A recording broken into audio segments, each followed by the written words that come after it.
Double or Nothing, double the debuts. We had two debuts, Stokely Hathaway and Athena, on the show in the same segment they debuted. We're going to talk about this and everything that took place at Double or Nothing in just a second. So stay tuned. This is WrstlXtra.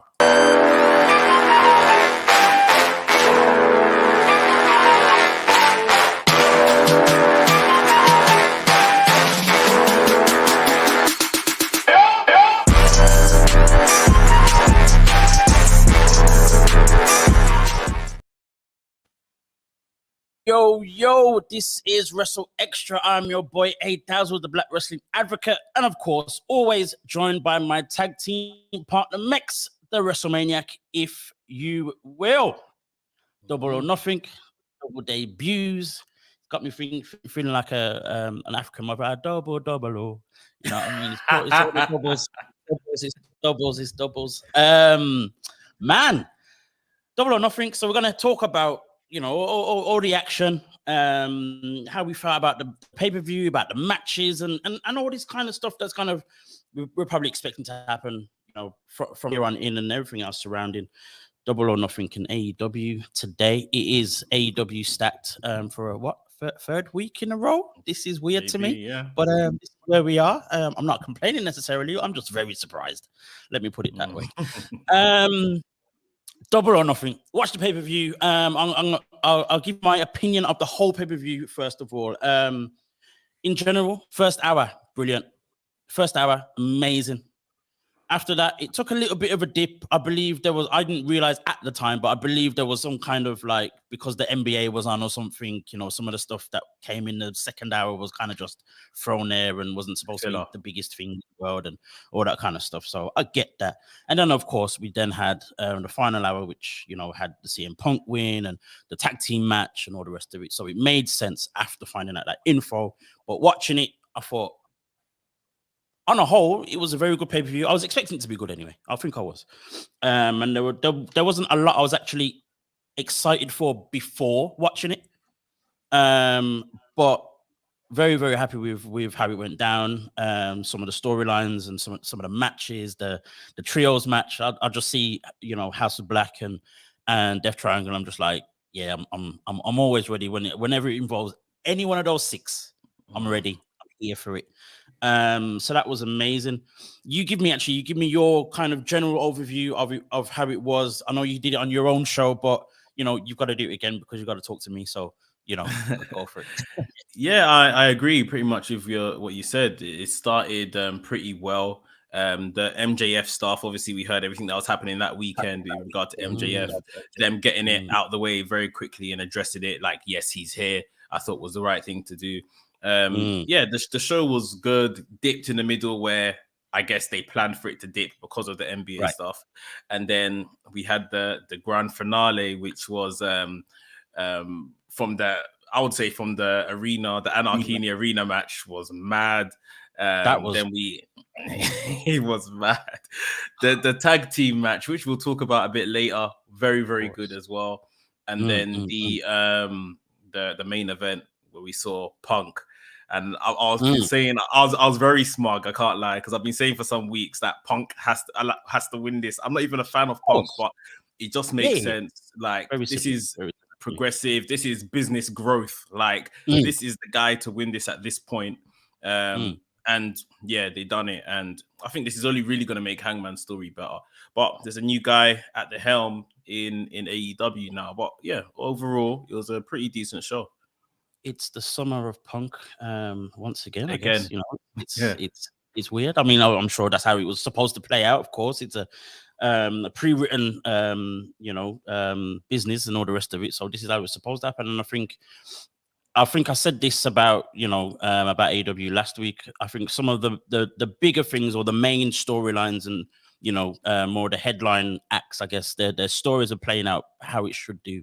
Kind of making sense. There's a lot of things that are still we're iffy about and we're questioning and blah blah blah. But this is pro wrestling. This is just how it happens. It's not going to be perfect. There's still going to be cracks.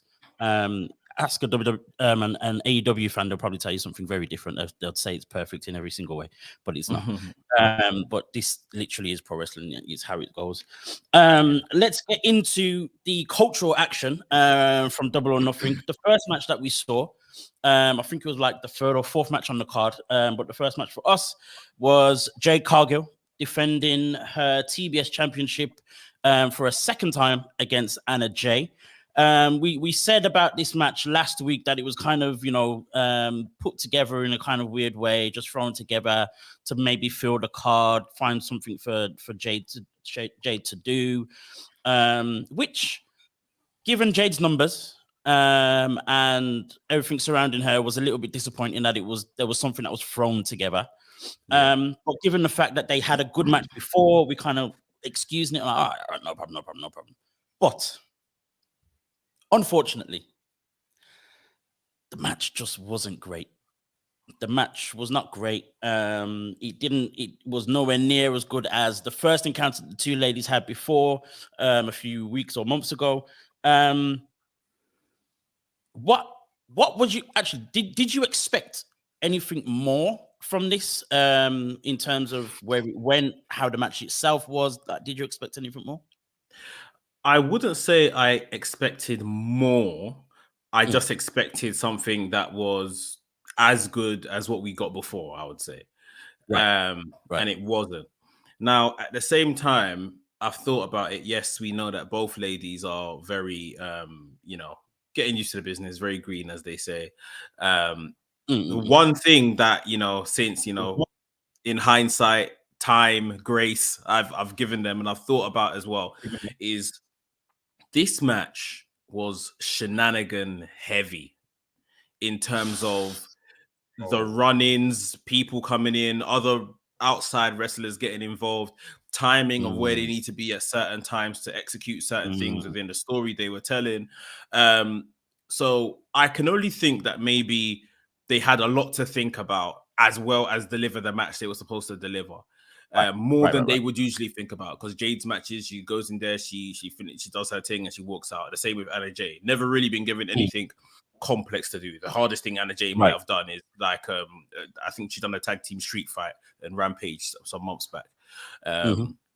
Yeah, so I think they probably had a bit more on their plate to consider. Like the baddies are going to get involved, Stokely Hathaway is going to come out, etc., etc. So maybe that contributed to things just not really, all working for them on the night. But I think all in all, it's good to see Anna Jay. Good to see her get an opportunity. She looks like she's probably borderline still Dark Order, borderline returning to her first gimmick of being this magician or whatever it is. And then Jade, she is who she is. She's fantastic, even in the faults of things not looking as sharp as they are. It's just the way she carries herself around the ring. Like you just know you're in there with someone that's box office.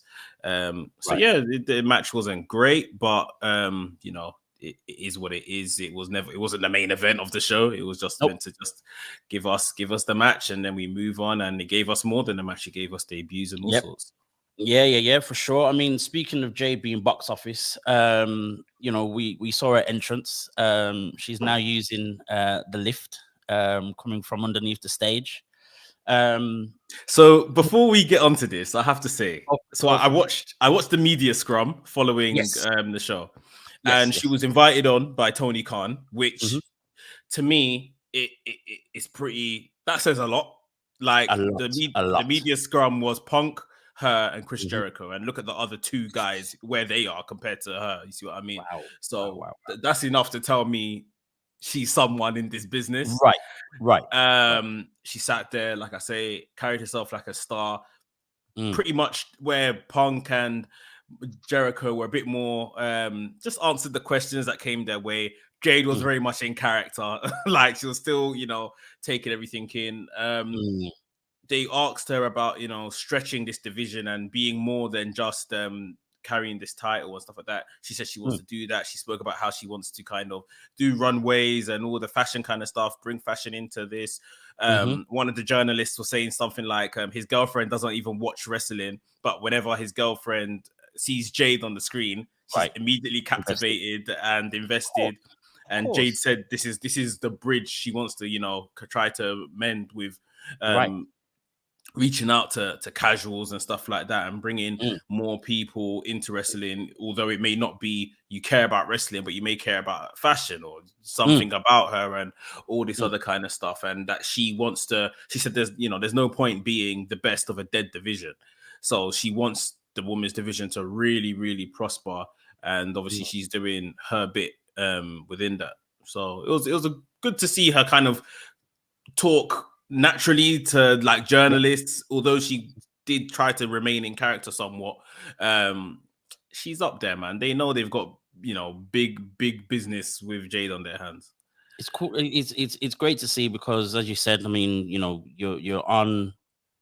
in this whole post-match or post-event interview with Chris Jericho, one of the most notorious wrestlers in the last 20 years or so. And then CM Punk, again, another guy who also just won their biggest prize, and you're bringing in Jade. She's not even the main women's champion. Exactly.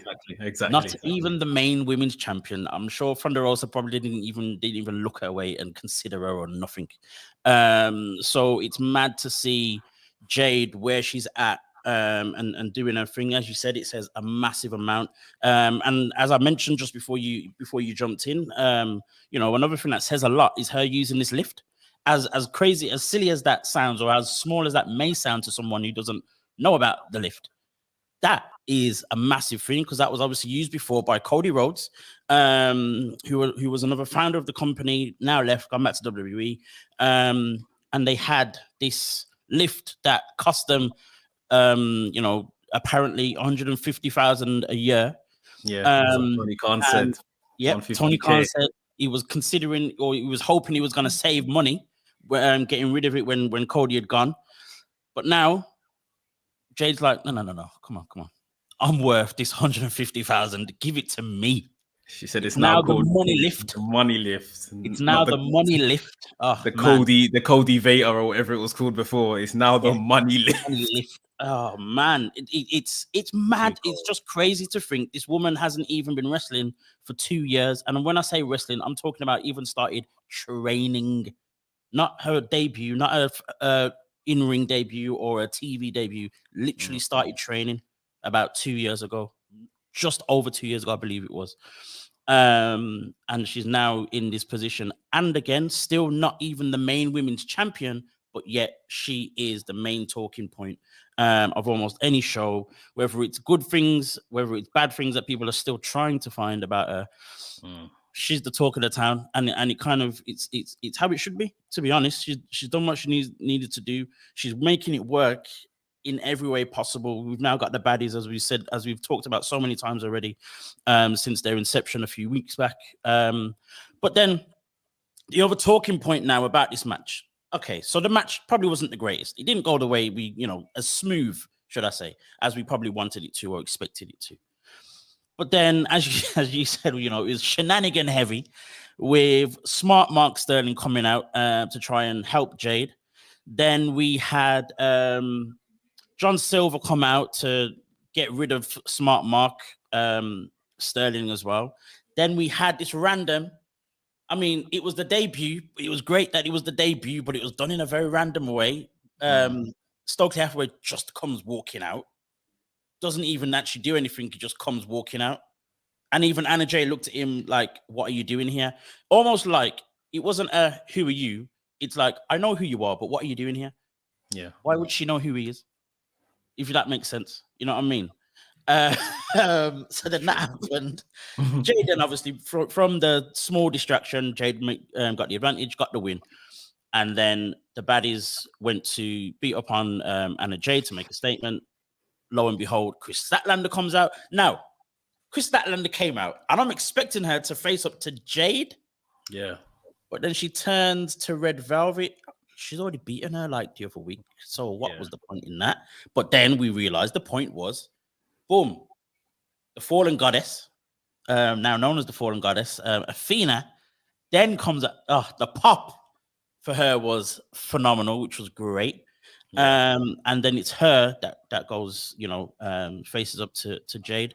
Now, there are very much a lot of encouraging things. We got what we wanted. We've been asking for Stokely Hathaway, formerly Malcolm Bivens, to be the mouthpiece or the manager for Jade from the second we knew he was being released from NXT. We've been waiting for Athena, formerly Ember Moon, to come into AEW again since she was cut from NXT as well. So we've got all of that. But the way it happened, I'm just a little... I mean, I'm glad it's gone, and we're gonna get the stuff that we're gonna get, hopefully. But I just I'm somewhat with you with that. I mean, some would argue it's a massive stage because it's a pay-per-view. You brought them in on pay-per-view sort of thing. So that's an absolutely massive stage to kind of debut these new acts in. Yeah, I thought it was a bit weird to bring him out. If I'm, being like, if I'm psychoanalyzing this, you bring him out. This is post, what's his face? Smart Mark has hobbled out. Right. Now, he's come out and he hasn't exactly... They haven't had any confrontation between the two of them. Like, oh, what are you doing here? Like, I'm her representation or something along those lines. All of a sudden, he just started kind of calling the shots, which is okay. But it's like, have you guys previously made this arrangement? And if so, why didn't you just get rid of Smart Mark right there? So that was one thing. And then, of course, Athena is out. I'm not sure if Chris Statlander I don't think she kind of signaled towards the entranceway to say, I've got backup. Right. Athena's music just hit. Great to see her. But I was speaking to big up Faith, Unbroken Lizzie on Instagram. On Insta, yep. And we were saying, that we're fans of Stokely, we're fans of Athena coming in. However, not really excited about Athena. And I said to her, well, one is, I guess it's maybe the way they brought her in. Two, it's the women's division that she's going into. We can't really trust or know how she's going to be used in this situation, in this environment. As good as she is, as much as we've been calling for it, we can see what the women's division dishes us up every week, and a lot of the time we're pushing our plate away. Like, I don't want this. I don't want to eat that. So yeah, it wasn't like the greatest of debuts by no means for either of them. I'm hoping, especially with Stokely, they tell some type of story, because now we still don't have any story as to why the baddies came about with Jade. So I'm hoping a bit of storytelling there, even if it's to get rid of Smart Mark, and then things will fall into place. And then I guess Athena seems to be maybe one of Jade's next challengers, and we'll see where it goes. I think what's crazy is actually, I read something actually just earlier today where, you know how I kind of threw it out there just last week about, Sonny Kiss possibly joining the baddies and all the rest of it. So apparently she was actually asked about that. I can't remember whether that was part in the media scrum. Yeah, she was. Okay, cool. And, she was just saying, obviously, he's a good friend, all that kind of stuff. But, there's already too many of us. I'm like, huh? What does that mean? But then she went on to say how she's got a solicitor, Smart Mark, and she's got a manager, Stokely. So it's almost like Stokely isn't actually replacing Smart Mark based on what Jade said. That's how it seems. Yeah. So that's going to be interesting to see whether that actually happens or not, or that was just something that she said because there's been no clarification on TV per se. Yeah. So it's probably a smart thing for her to say until there is that full-on clarification. I guess for me, and I'm sure most people would agree with this, that, we really should actually just replace Mark and be over with it. And with that said, the way it happened, it should have been not John Silver coming out to deal with Mark Sterling, but Stokely himself coming out, saying, all right, you've messed up here. You tried to help Jade. He's backfired. Just leave, and he does whatever he got to do to get rid of him. And we have that. For me, the way Athena should have come in is probably not on the pay-per-view. It didn't have to happen on the pay-per-view. As much as the pay-per-view is the bigger stage, I don't think it needed to happen there. It could have just easily been Jade wins. The next time we see her on TV, whether that be Dynamite or Rampage, she's talking the big talk. I've beaten so many, blah, blah, blah. Chris Statlander thinks she's big, but she's in a little, she lost in the tournament. She's not even good enough. There's no one else. Boom. Athena steps out. Something simple, effective. Very simple, very effective, very much. It's weird. It would have. I think doing it like that just would have made it feel as though there was more attention on that actual moment. Whereas with this one, it was kind of like, right, we're expecting the baddies to do something. Chris Statlander comes out, we're expecting that to happen, but then it's not. It was just too much going on. So as great as it was to see both Stokely and Athena, it could have been done in a better way to give Stokely his moment in that respect, and then give Athena her moment, and then we get Jade and Athena eventually at some point, and see where it goes from there. I'll just add with like you said rightly with the media scrum. The Sunny Kiss question was asked. He said, "Yeah, she'd love to, but there's too many of us." Then, like you said, she went on to say she's got her solicitor and she's got her manager now. Which, again, this might be a safe move, like you said, because they said her and TK said that Bivens' 30-day non-compete ended on Saturday, the day before Double or Nothing. Right. They who I don't know the laws behind this or how true this is. He said he never spoke to him before Saturday, and then they got in touch on Saturday. He came in on Sunday for Double or Nothing, signed his deal, and Jade was told, "This is what we're running." So maybe she doesn't know the future of it. She just said, "Oh yeah, cool. I know of him. We're looking forward to doing this sort of thing." Of course. And they just strung together that what was the segment. But it's a mistake if they don't get rid of Smart Mark. It's a mistake. Big mistake, because we've seen the cracks already. He's now got goings on and deals with Tony Nese on TV. He was even in the buy-in with Tony Nese as well. So I like him. I think he's cool. I stand by what I've said from day one. I don't know what he has ever done for Jade. Right. He's just always been there. It's almost like he's like a backup manager or something if she stumbles, but she never has. Right. Like he could catch her if something happens live or something, but nothing has ever happened. Right. And he does come across a lot more than a comedy character. He is entertaining. But this act of Jade and the baddies now is a very serious act. They are to be taken seriously. This guy can't be a solicitor walking around with a crutch and a neck brace, entering matches on the buy-in, you're not even on the pay-per-view, and losing. Managing Tony Nese, who's a perennial loser.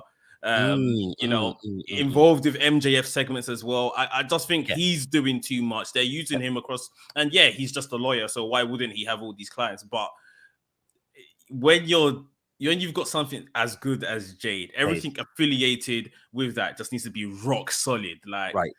If he's not cutting it, if he's not cutting it, then just leave it. So I don't want him to just be, unless he's going to be her solicitor, but now he's just completely like off screen. You don't really see him. It's only when she's got like to strike a deal for a match, he just comes in, does paperwork, and he's gone. Like, I don't want to see these guys, the baddies, Stokely Hathaway and Smart Mark, walk out all together.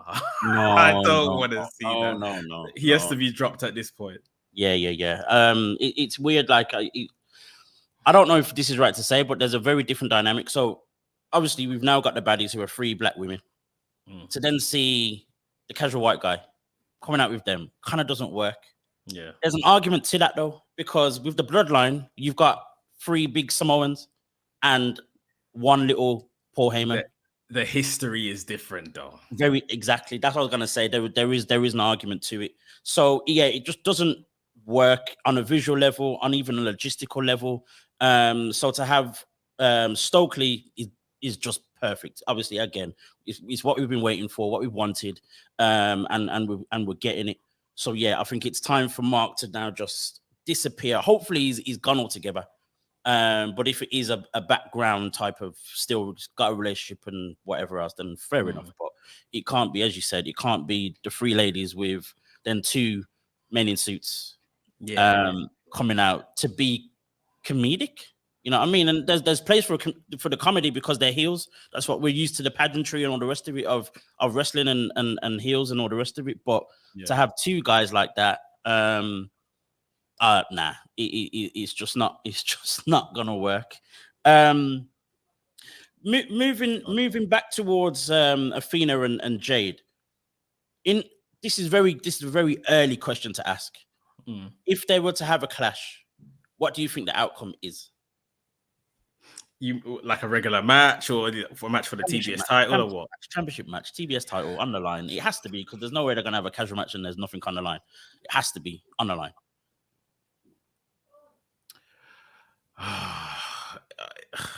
I personally don't think Athena should be beating Jade. Okay. As early, I mean, the one thing they've got with the TBS or the TNT Championship, there's no ranking for it, so someone can just come in, challenge, and win. They haven't done anything like that. Yeah, there's no rankings. It doesn't go by the rankings of the men's one or the women's one. So yeah, they have the freedom to do that, but they haven't done anything like that yet. There will, if they did that, Fire in the Mountain, or WWE people are coming in and winning all our titles and all this kind of rubbish. Like, so that's one thing they have to kind of think about / guard against. Athena, for me, is very, very good in ring. However, she has been cold for a long time now. Obviously not injured, being used, put back down to NXT, only being on NXT for a bit, being released, coming out, doing indies, but not making real impact on the indies, I would say, in the last couple of months. And now she's here, which is great to see.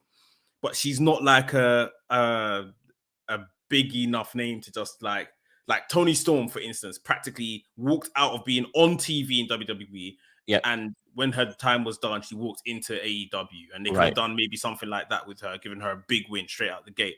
So I think Athena's going to settle. I don't even think she's going to have a championship match with Jade. I think she'll just be involved in some tag team stuff with the baddies for now, and maybe then go off and do something else, God forbid, dark or whatever. I still think someone like Chris Statlander is someone that should be looking into. They should really be looking into like challenging and being next up for Jade and beating Jade, like someone like that. I'm not sure if I want to see Athena beat Jade. I'm far more invested in Chris Statlander beating Jade, than I am Athena right now. So yeah. It would definitely make a lot more sense. It would definitely make a lot more sense for it to be Chris Statlander. It would be sad to see Athena lose to Jade. If Athena's Jade's next match, it would be sad to see Athena lose to Jade, because then it would make you feel like, so what was she doing here? Yeah, you know what I mean. It's kind of a bit of it's already quite worrying that they've been thrown in that position where those two have kind of come face to face already, because one, you don't want Jade to lose just yet. Two, you don't want Athena to win just yet. But then if she has the match, you don't want her to lose either. You don't. When you think about it, you just don't want the match to happen. Yeah, it's not time at all. It'd be way too early. So I don't know even if the face-up was the correct idea either. As I said, even with Chris Statlander coming out first, it was like, all right, this is what we're going to get. Then Athena comes in and kind of messed it up a little bit. So I don't know how they work this.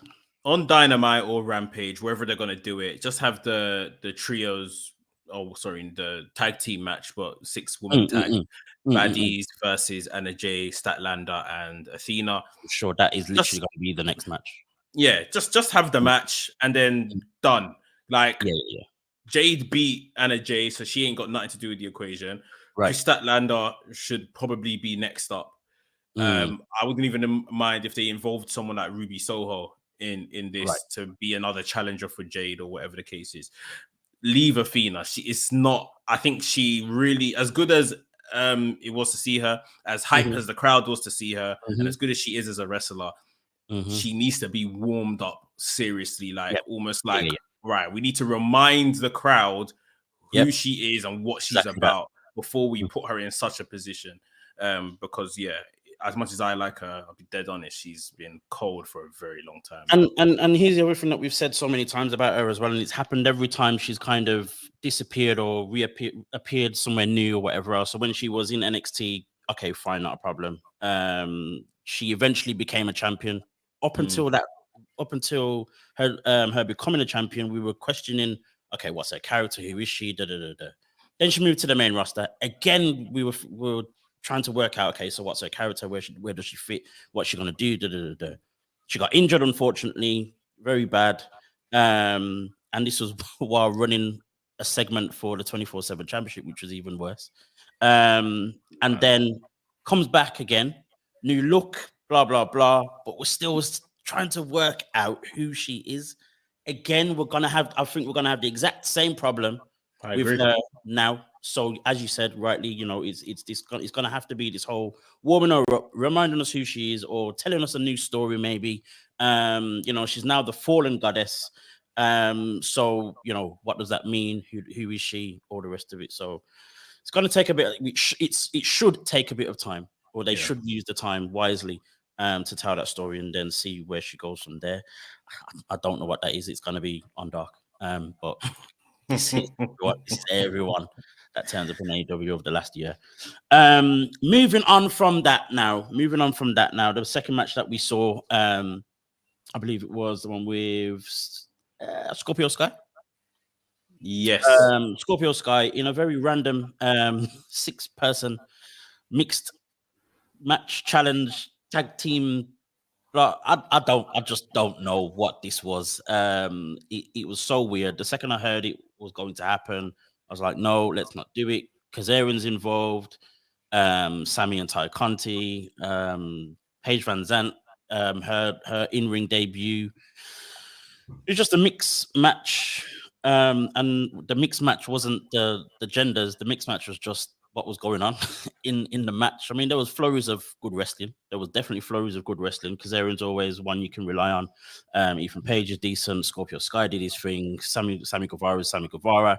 And the ladies, their interaction was decent as well. But it was kind of just a throwaway match, I guess. Didn't really tell a story. But we're in this position now where Scorpio Sky picked up the win, and it now means that Sammy Guevara and Frankie Kazarian can't challenge Scorpio for the TNT Championship. That's a great thing. No more of this Sammy Sky madness. But where does this leave Scorpio Sky moving forward? What do you think is going to happen with this Sky TNT very weird type of title run that we've had so far?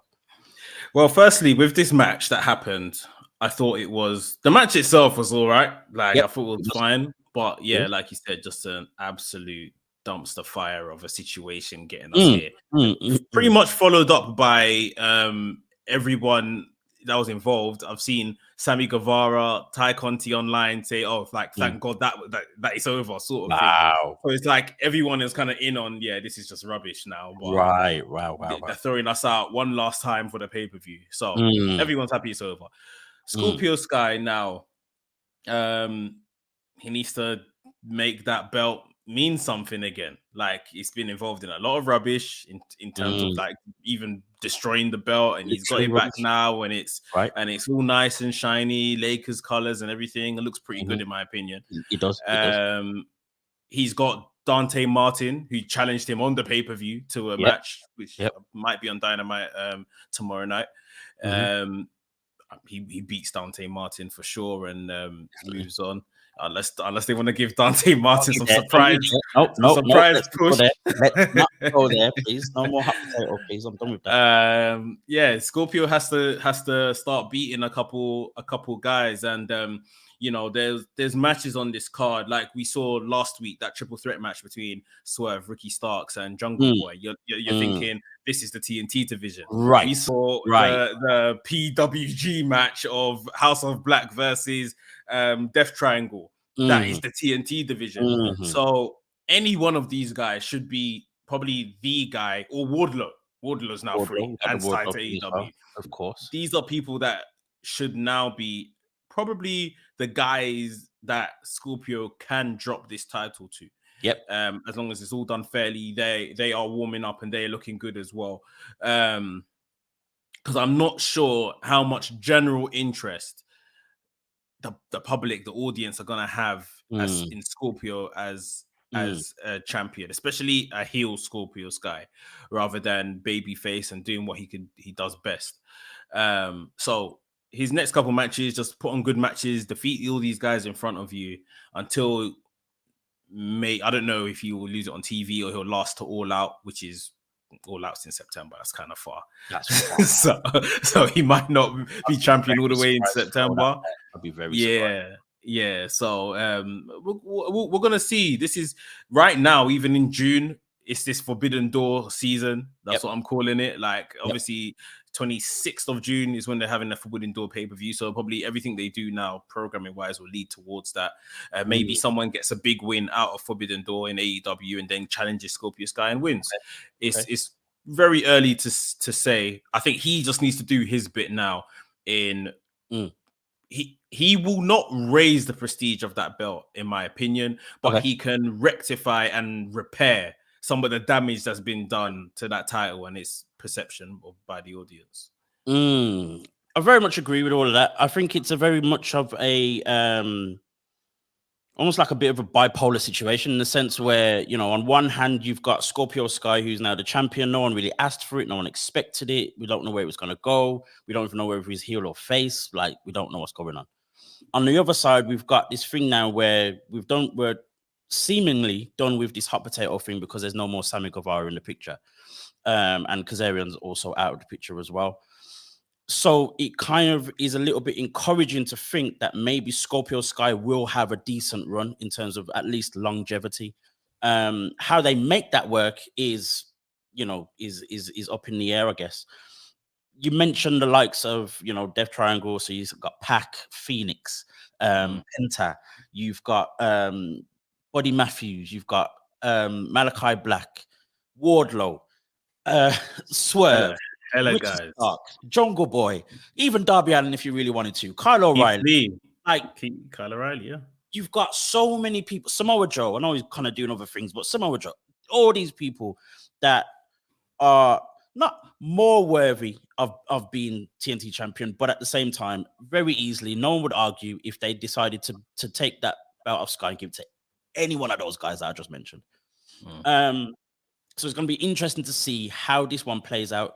Will Sky now be facing the likes of Dante Martins or Sean Dean or Peter Avalon, for example, or, you know, I mean, these guys that are, they've got, you know, they've established themselves within the company, but they're not TNT level type guys, basically. So I don't know. I'm encouraged, as I said, that there may be a bit of a run for Sky. Where that goes, I don't know. Do I believe Sky has the notoriety or the capacity to be beating the likes of Buddy Matthews or Malachi Black or Penta or, you know what I mean, anyone like that? I don't know. I know I'm like one of the biggest Scorpio Sky fans that there is, but at the same time, I've got to be very real. Yeah, you know what I mean? It kind of wouldn't make so much sense if that was to happen. So I don't know. It's going to be interesting to see what happens. But for him to get to All Out, I don't know. It's very far. I really don't know. In terms, you mentioned Forbidden Door. Now, I'm thinking, okay, is there a possibility of Scorpio Sky defending that title against someone that's from New Japan? Or as you rightly mentioned, someone else might get a big win and then think, right, I'm good enough now to challenge for this TNT championship. I guess my this is just me in my black wrestling dreamland. Person who comes in to face Scorpio Sky because of the Forbidden Door and there's two options actually. Chris Bay or Leo Rush. Yeah. Both good options. Both good choices. Give me that match. Scorpio Sky to win. That's fine. No problem. However it happens, that's fine. Let's go. But give me any one of those matches. I think though, in a realistic sense, moving forward in the immediate for Scorpio Sky, this whole thing with Ethan Page needs to kick off. It needs to kick off. There needs to be like the jealousy of Ethan Page coming for Scorpio Sky. They have their little feud, whether Ethan Page goes away with a title or it just, it happens and that's the end of it. That pairing just needs to be done with, I think, for me.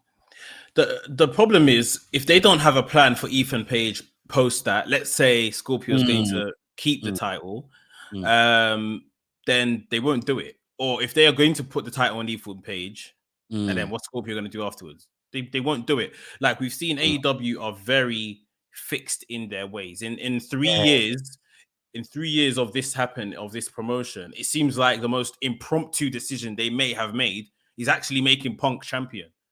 Which, if Punk was brought in when they wanted to bring him in from day one or during the pandemic, he probably would have been planned in. He probably was planned in somewhere to become champion. Yeah. But this seems to be the most impromptu decision in 3 years.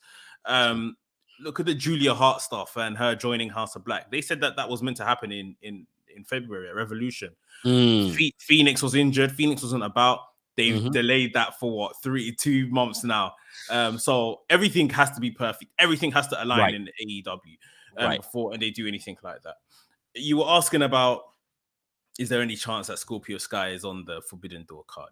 Chris Bay is a good shout just because he's Bullet Club and Bullet Club they will play a heavy part in this pay-per-view, rightly or wrongly. I don't know what people think of Bullet Club in 2022. But no, for me, not match. For me, there is probably more chance Scorpio Sky drops that title to someone that is whoever that can now challenge someone from New Japan on the pay-per-view. That's probably more likely. Or like we said before, someone, has a great match on the card and then comes out and like, I'm credible. I want to challenge you for the TNT title. I'll be very surprised to see Scorpio Sky anywhere near that pay-per-view. I'd be very surprised too, to be honest. And if it were to happen, I don't think it would necessarily be with anyone from New Japan either. It probably would be someone else in AEW already. So I don't know. Chris Bay is his best shot, like you just said. Chris Bay, he's Bullet Club. That's probably his best attempt of ever getting on that card. At least we get a match, even if the title doesn't change hands. That would be the only thing that I think could make sense with that kind of crossover happening. Yeah. I wouldn't see the title changing hands in any way, shape, or form, to be honest, regardless of who he faces. And even Chris Bay even that is a bit of a long shot as well, because Chris Bay is Impact Bullet Club. Yeah. You know what I mean? So as much as he does feature, of course he does feature on New Japan in the States, but I don't know if it feels as though he really is that New Japan Bullet Club is just there to fill the space for Impact at the moment. I don't know. But that's where we are with that one. Moving on to our the final match of our night. We saw Ricky Starks and Powerhouse Hobbs, Team Taz, part of the triple threat tag team match, also involving, of course, Swerve Strickland and Keith Lee, and of course the AEW World Tag Team Champions Jurassic Express. What I predicted last week is exactly what happened. Jurassic Express retained. No surprise for me, but at the same time, given the same stuff that we talked about last week, what does this mean now for Team Taz? Because, bro, there was what the joke is? There were so many moments in the match that made me feel as though it was actually going to happen for Team Taz. And even the way the interaction was more so Swerve and Lee and Team Taz, Jurassic Express kind of hardly did anything in that match. So again, another reason I thought it was going to happen. But lo and behold, as even you just said about, how AEW function, it has to fit. They've got their story. They know what's happening next 18 months. And it has to happen that way. And there's no other way about it. Regardless of what the fans say, think, the way they blah, blah, blah, all the rest of it. Jurassic Express are still champions. What is going to happen with Ricky Starks and Powerhouse Hobbs? The truth is, I do not know. This match was very, very good. Very, very I thought we'll get it earlier in the card. They left it till just before the main event. Very solid match. I did think, because we just know the quality of the guys involved, that I was watching this and thinking, you man aren't even trying. Like, you lot didn't get out of gear too. Like, and this Real match was talk. really good. Right. Like, if you lot really wanted to, you could have turned this place upside down with a match. Real but talk. maybe they didn't want to give the main event too much to, have to be better than, if you see what I mean.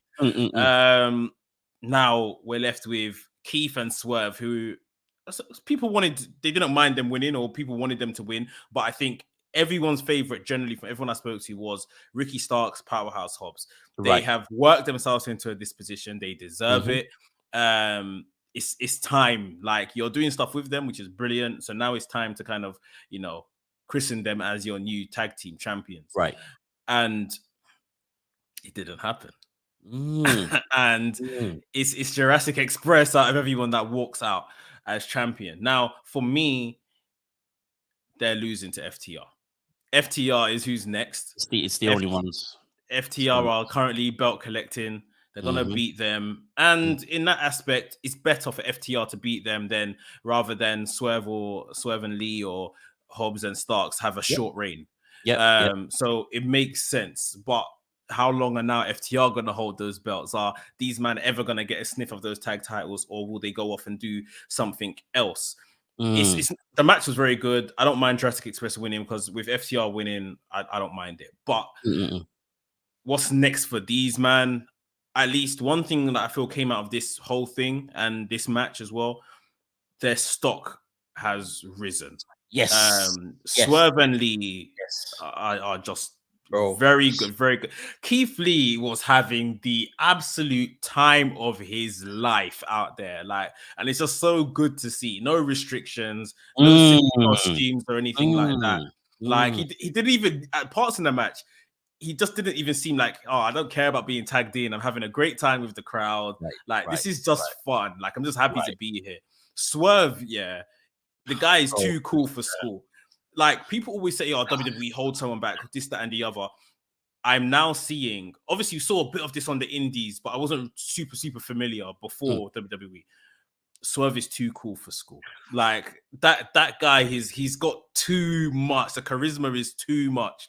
Like, it's so much, like, it's an issue.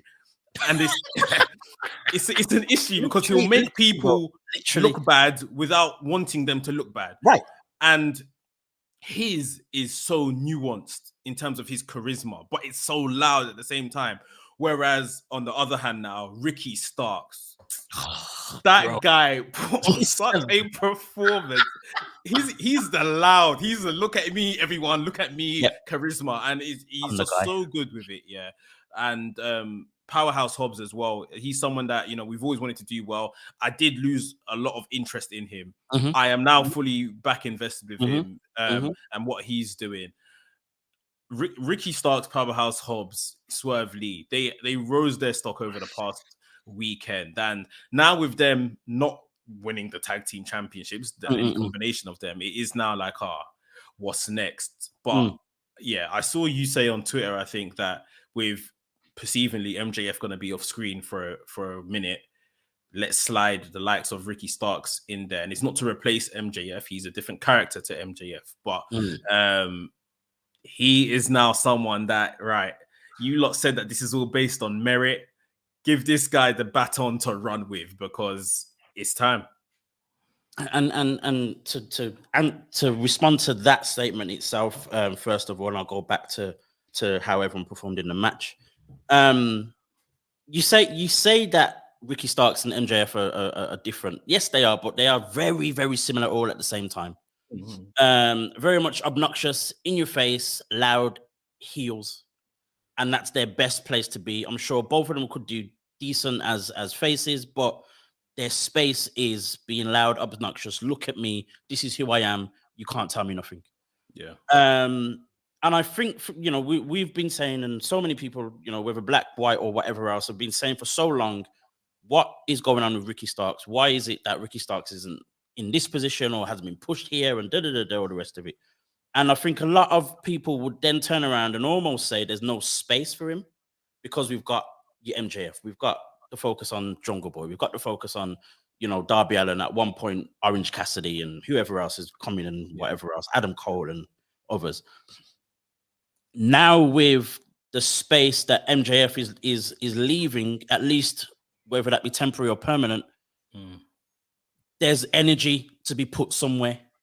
Whether that's on multiple people or one person, Ricky Starks has to be in that conversation.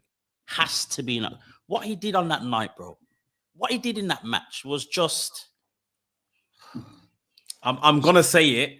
Crazy, sports entertainment. Right. This guy is brilliant, and of course he's embedded in a pro wrestling company. He is a pro wrestler. Like, I'm not trying to annoy anyone here when I say this, but if you don't think this guy is a quote unquote born sports entertainer, like, now he's just getting the opportunity to just show it and on commentary and in the ring, and like, what was he doing? Dancing across the ropes and strutting and all sorts. Oh my gosh, bro. Too much. Even getting into it with the crowd and that. There was this little spot where we jumped off the apron and was supposed to stomp on Swerve. I think he slightly missed him or something. Oh, that was during the week. That was on Dynamite. Oh, okay, that was on Dynamite. Yeah, okay. So someone in the crowd said, "Yeah, missed," and then he said something that I'm not going to repeat. He cussed him out, right? Whether this be a family show, whether this be Christian radio, I don't care. Even if it was like I could say whatever I want, I'm not repeating it. It was bad, but it was sharp, clever. Like, it was actually brilliant in a very bad way. Yeah. But again, as you said, he was strutting on the ropes. He was every little thing. He's got his little pose he does, and bro, I'm here for all of it. And I will forever just like question why he's not being pushed in the same way others have up until it actually happens. There was a chance it could have happened when CM Punk kind of had this little thing with Team Taz for about a week or two. Didn't last long enough. So yeah, man. And then going back to, as you said, Swerve, bro, I completely forgot how good this guy is until I watched that match or his performances in AEW for the last 3 or 4 weeks. I completely forgot how much I loved this guy before he was in NXT. He was someone I watched on the indies all the time. I was a massive, massive fan of Swerve. But then when he was in NXT, that's how I naturally lost interest.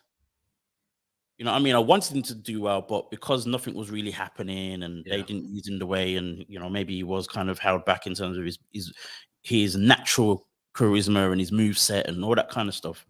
Now, seeing what he was doing on Sunday, I'm just like, as you said, man, he's too cool for school, bro. He's just different sauce, bro. Just different sauce. I've forgotten what I was watching. This was following their triple threat match last week on Dynamite. And the person I was watching, on the podcast I was listening to, wherever it was, the guy said during that match, he just paused watching the TV, and was shouting at the TV, "Give him the AEW World Title now." Like, not even a match.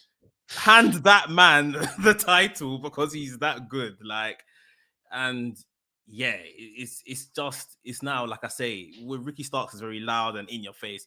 His is just so nuanced and quiet. I'm just too cool for all of this. Like you're, I don't even have to bother. Like, it's too sick. And as you said, like, it's crazy how all 6 men in the match didn't even really turn it up. They didn't turn it up. Not even Powerhouse Hobbs. Even Powerhouse Hobbs looked like, yo, this guy is good. And we never thought, it's been a while since we actually thought that or got to really see that. But we saw it in a lot. But at the same time, we still knew that he still has a lot more to give as well. So to think that the potential in that match and all those guys, and especially our own in Starks, Hobbs, Swerve, and Lee, I'm now scared. I'm now scared because I want to see so much more, but I don't know whether it's going to happen or how or when, or you know what I mean, all that kind of stuff. I'm now a little like kind of been really want them to be this good. Well, this is potential. I say issue, but it's a good problem to have. It's like when we saw how they were, frantically building Jade Cargill to the point where they then said they're introducing this new title, and it's like, well, there's only one winner. we didn't even need need the brackets for the tournament. We said there's only one winner. Like, if she doesn't win, then she actually has to go for the world title and win that. Like, it's just because of how you guys have made us feel about her because of your booking. And it's very much going the same way as Starks, Hobbs, Swerve, and Lee right now. Like, if you give us a week without them on TV, people are going to be like, where are these guys? Yeah. Like, what's going on? So the more you give these guys time, the more they're going to show you we deserve to be here. And then you're going to have to keep doing it, keep putting them on TV, put them in prominent positions. It's like I say, it's you don't really want to have your hand forced. Like I say, Tony Khan seems like a guy that he's got his plan, but there will be people that slip through the cracks of these plans and be like, yo, if the crowd are taking to me, and I'm pulling in good, numbers when it comes to segments and all of this kind of stuff, you're not gonna have a choice what to put me on TV. It's crazy, man. As you said, it's a good problem, but at the same time, it is still a problem. You know what I mean? If that makes sense, it's kind of like, okay, what do we do? How are we going to do it? Where do they fit? Whether it be in our plans, whether it be, what the fans want, all that kind of stuff is just like, how does this work without there being maybe titles involved? What kind of, storyline is going to have enough substance to then, push these guys to, and up in the ranks and stuff like that? Like, where is this gonna go? I don't know. I don't know. I'm hoping to see something. And the joke is, these are not the only people. We talked about Death Triangle and House of Black. Again, another 6 guys who are just coasting, but yet they shouldn't be. They should not be coasting. Well, they're waiting around for this 6-person tag team belt to come. Been waiting for that. Or the trios title, sorry. They're waiting for that. They're waiting for Kenny Omega. They said Kenny Omega is the person to come out and launch it, or whatever the case is. But I think there's too many guys twiddling their thumbs waiting for Kenny Omega. Like, let Kenny come back to a division where it's like, oh my God, it's already started. And box. Me in the box, we have to join up. We have to go win our titles, or whatever the case is. I don't think we need to wait for Kenny Omega any longer. This division, these people, they need stuff to do. This is true. I mean, and here's the other thing. This is for me why now I say almost every week or almost every time we mention AEW, but it needs for Dark Elevation to have more substance to it, to have something to live to work for, or have more meaning to it, instead of just being a string of matches just for the sake of having a string of matches. It's a tough one. Let me read this comment real quick. Daniel Price said, eventually Khan's going to hire so many people they'll have a pay-per-view called Lost in the Shuffle. That would actually be a very good pay-per-view. It'd probably be like about 5 Casino Royal matches, and everyone fighting for the Sonic ring. Simple. But yeah, man, I just don't know. I just don't know where it's going. I don't know why we're waiting for Kenny Omega. Unless, even if they have plans for him to win it, again, he doesn't need to be the guy to do that. Just put it on a decent 3, and you've got like about at least 4 sets of trios you can do that with. I think they want to launch it with the story of Omega and the Bucks versus Undisputed Era or Undisputed Elite, Adam Cole, Kyle O'Reilly, Bobby Fish. I think that's what they want to launch those belts with. So again, Tony Khan sticking to his plan. He's not looking at anything else that's happening around. It's just, this is where we're going. So Vince McMahon. It's so Vince McMahon. It's unreal. It very much is, in a way, although his plans are playing out a lot better than what happens. Of course. They're playing out better. But it's that whole stern. This is my company. Yeah, you know what I mean. It's like a spoiled kid playing with his toys, and no one else can tell him anything. Basically, that's what it is. Yeah. And I guess Tony Khan's stories have been definitely playing out better since the start of this year. I can tell you that for nothing. But sometimes you gotta just bite the bullet, go a different direction, because injuries happen, fans mindsets change, and just other things just change around us. And it's where we are, and Ricky Starks needs to be the TNT champion. It's as simple as that, man. It's as simple as that, man. But yo, folks, for those that joined us, thank you for joining us live here on YouTube. Guys who are listening, thank you for listening on AffinityExtra.com. You can catch me, A-Dazzle, the Black Wrestling Advocate, on Instagram, Black Wrestling Alliance, Black Wrestling A on Twitter, because they don't have enough characters for me. And also you can find this guy, Mex, on Twitter, WrestleManiac UK, and WrestleManiac.uk on Instagram. Make sure you like, subscribe, and click that notification bell on the WrestleManiac YouTube channel. And guys, we've actually hit an hour. I'm going to try and finish before it's an hour and a minute. So we're done. See you later, folks. See you later, guys.